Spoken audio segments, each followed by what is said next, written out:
The game is about as boring and as not fun as we could have expected. It's a team that sucks against a team that's playing a bunch of backups. Washington leads by a score of 10-7.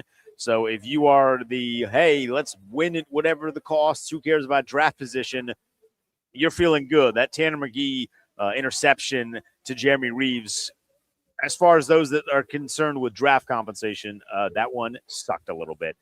I'm Denton Day. I'm live from Honor Brewing in Sterling for the halftime show. We are active in the chat. You want to talk about the game? Hit me up in the chat. I'll take some of your questions, take some of your comments, take some of your concerns as well. As far as grading the first half, look, man, like this is what we expected. Washington's not very good. Philadelphia is not trying. They're just trying to get their guys incentives, and Washington still has a majority of their starters in on defense. That's kind of a kick to the pants. You're up 10-7 when you're playing a majority of your starters on defense and you're playing up against backups. They had Devontae Smith in the game so he could get over 1,000 yards as just a little bit of a boost to the ego to those in Philadelphia, which, side note, it is a little funny that Philadelphia, that has this boring-ass offense, and it is boring, now has two wide receivers that have gone over 1,000 yards. A.J. Brown has 1,003. Devontae Smith now has like 1,008. Based off of his performance in the first quarter today. So a little concerning that Washington is only up by 3 against this team. But in fairness, listen, man, they basically are a bunch of backups on that starting defense. What we are calling the starting defense, it has not been good. They are not very good. There's a bunch of dudes that are on the field right now that should not sniff the field anytime near the regular season in 2026. If you're paying attention to Bobby Wagner, he has just 1 tackle today. He needed 5 to get to 2,000. I was hoping in the first half he'd be able to, get more than 1. I was hoping he'd be able to get a majority of the 5 or 6 needed to surpass 2,000, and then we would not see him the rest of the game. I am going to be curious what the second half looks like in terms of who is playing for Washington, because at some point you're going to get a call from upstairs to be like, hey, pull the guys. If these are starters, get them out of the game. There is no rhyme or reason to have them still in the game, and you can miss me with all this what about culture stuff. The guys in the NFL should understand the premise that Washington is now trying to complete in the half number 2. You're trying to effectively lose the game. You are trying to get the best draft compensation that you can possibly get. If they lose, the worst they would be picking at is number 5 overall, with help from the Cardinals and theoretically the Jets, but I'm not on the crack. I'm not about to sit here and be like, yeah, the Jets are going to beat the Bills. They're not. The Jets suck. They're awful. But with a little bit of help from the Cardinals, Washington could potentially get up to 4th overall in the NFL draft. So with that said, I don't want to see any of the guys on defense anymore. Like, pull all of them. If you have a backup at a position, that backup should be playing in the second half. At the very least, maybe you see something on tape. Like Jordan McGee is a good example. He's played pretty well so far. Is he perfect? No, but he's played pretty well so far. You've seen a little bit of the speed from Jordan McGee, and I can say the exact same thing on the offensive side. I don't know why Sam Hartman is not playing. There is no rhyme or reason for Sam Hartman to not be playing. Like, Josh Johnson's a fun story, man, because he's been around the league for a long time. That dude is pushing 40 years old. Why on God's green earth is he playing right now? At least put the young kid in there just to see if he can do it at the NFL level. You're paying him to do so, and instead they make him the emergency third quarterback. It's complete nonsense. Terry's played well. I don't want to see him in the second half. Debo's played well. I don't want to see him in the second half. I kind of like Treylon Burks, so if we see more of Treylon Burks, I'm not upset about that. But he's like a perfect example, right? When you talk about young guys that you want to see, is there something here moving forward? Treylon Burks is a great example of that, because from what I've seen from him in a very small sample size over the last 7 or 8 weeks here in D.C., I've seen enough to be like, hey, I kind of like what I see from him. I'd like to see him more, maybe in an extended role with a full training camp this offseason, learning the offense. However, that offense is going to look, whoever the offensive coordinator is going to be. More on that in a second. But Treylon Burks is a guy that I want to see put in some positions in the second half to see if he can do something. right? Like they've targeted him a couple times. He tried a one-handed grab when he was clearly getting held, which thankfully the refs called.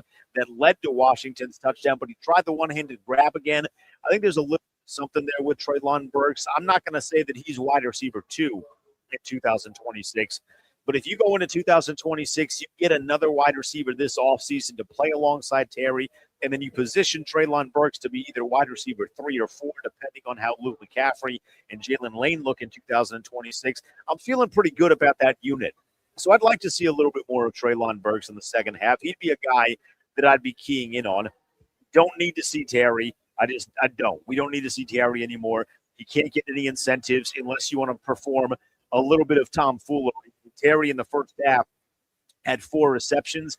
He needed, if he wanted to get a $300,000 bonus, he needed 49 receptions in this game. So only 45 to go for Terry. And with that said, don't really need him in the game anymore. Take him out and put Treylon Burks in the positions, in the routes that Terry would normally run, and see what he can do against, admittedly, some Philadelphia Eagle backups. If you want to put Jeff Driscoll in, I'm not going to be upset about putting Jeff Driscoll in. I think for the running backs, keep it with Bill. He needs the reps. Keep it with Chris Rodriguez.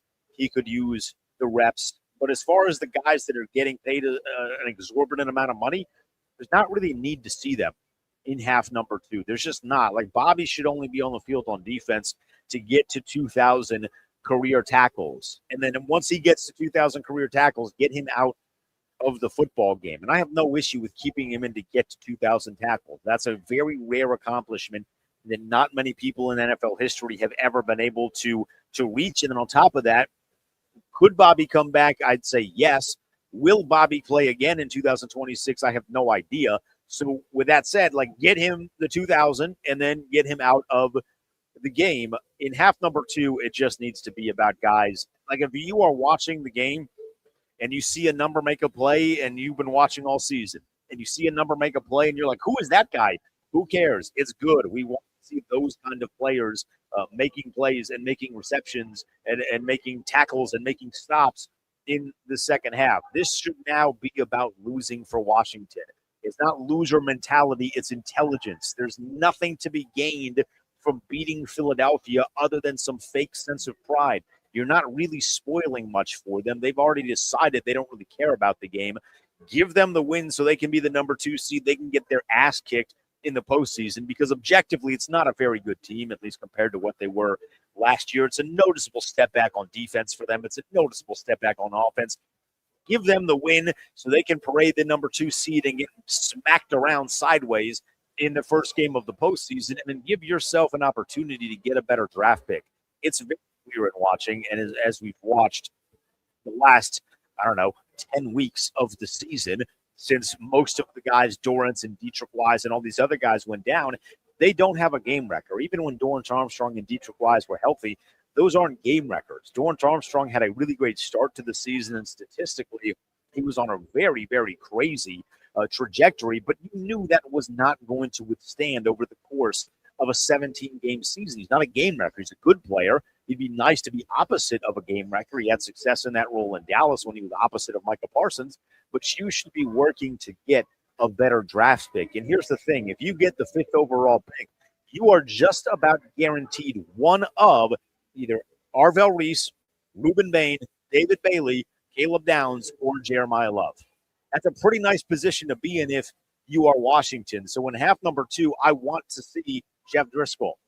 I want to see Treylon Burks at wide receiver 1. I want to see the guys that are the backups. I want to see more Ben Sinnott targets, not for some sort of development thing, but because there's no other options out there for Josh Johnson to throw to. I will give you some numbers of the first half, and if you're just joining us here on the halftime show on 106.7 The Fan and the Team 980, Washington leads Philadelphia by a score of 10-7.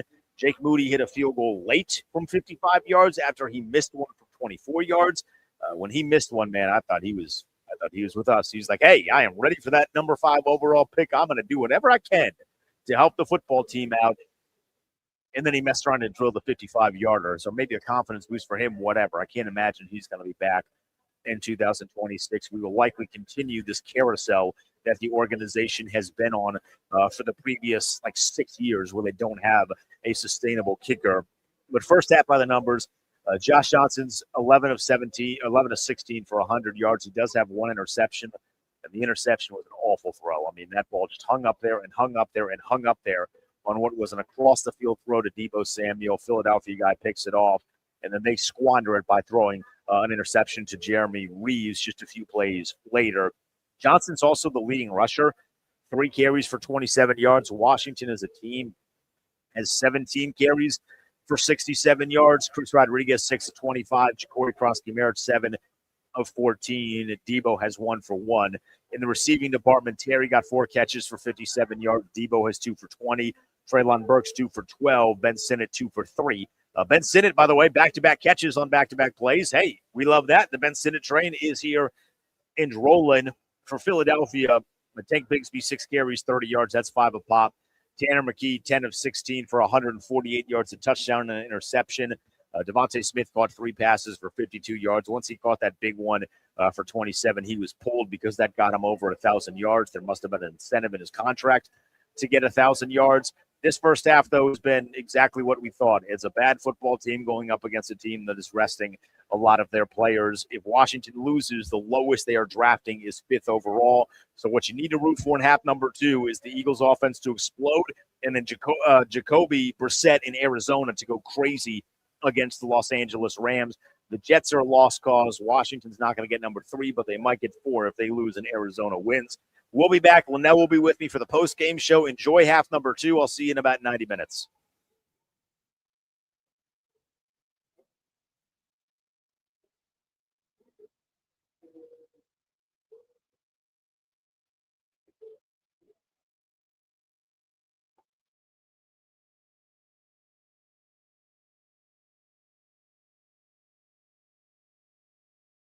Hey guys, thanks for watching the Skate Podcast. If you want to see more of our videos, visit our playlist. Not in front of a screen? You can listen to us on Spotify, Apple Podcasts, or wherever you get your podcasts. Don't forget to follow us on social media. And if you enjoyed this video, please don't forget to give us a thumbs up, subscribe to our channel, and leave a comment.